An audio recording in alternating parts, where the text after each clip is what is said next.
তিলকা হালুয়া, তিলকা মানে ওই, তিলকা মানে কি? তিলকা মানে কি? ওই হালুয়া তো হলো মিষ্টি, হালুয়া মানে মিষ্টি। থাকবে মনে? জি। জোরে কোন? জি। সামনুন মানে কি? জি। সামনুন মানে? সামনুন মানে ঘি। সামনুন মানে ঘি, সামনুন মানে ঘি। নাহলুন মানে হলো মৌমাছি, নাহলুন মানে? মৌমাছি।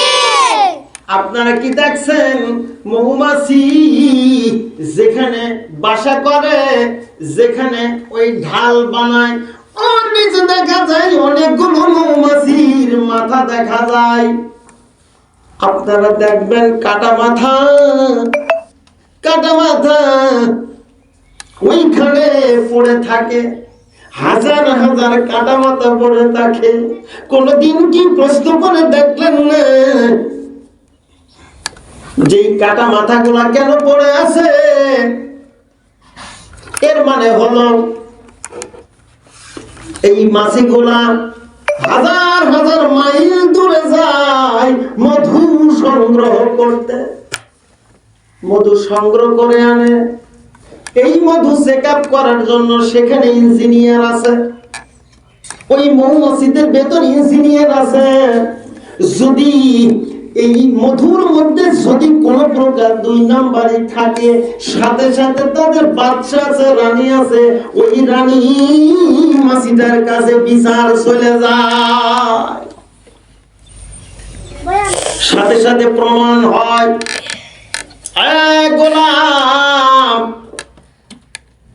তুমি কোন কারণে 2 নম্বরই করলে?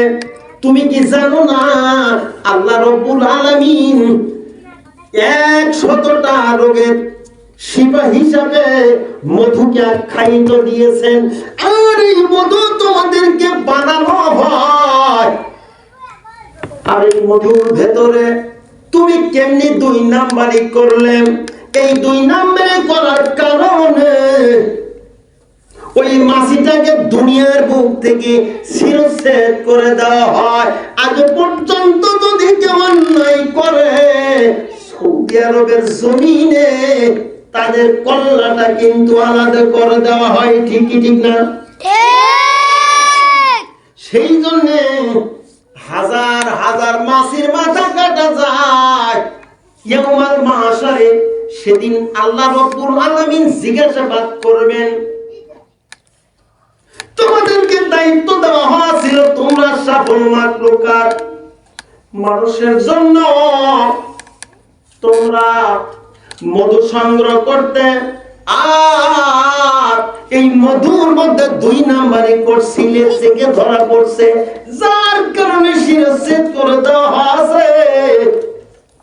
এই হলো সেই সামনুন, এই সামনুন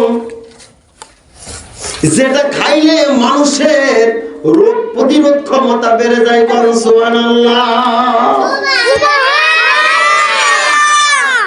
যারা বেশি বেশি মধু খাবেন তাদের শরীরে তাপমাত্রা বেড়ে যাবে, তাদের শরীরে রোগ প্রতিরোধ ক্ষমতা বেড়ে যাবে। রব্বুল আলামিন এই ভোল্টেজ পাওয়ার মধুর ভেতর দিয়ে দিয়েছেন। কালো জিরার ভেতর আল্লাহ রব্বুল আলামিন এত ভোল্টেজ পাওয়ার দিয়েছেন, বলি সুবহানাল্লাহ। সুবহানাল্লাহ। আমা তৌফিক ইল্লা বিল্লাহ। আসসালামু আলাইকুম রাহমাতুল্লাহ।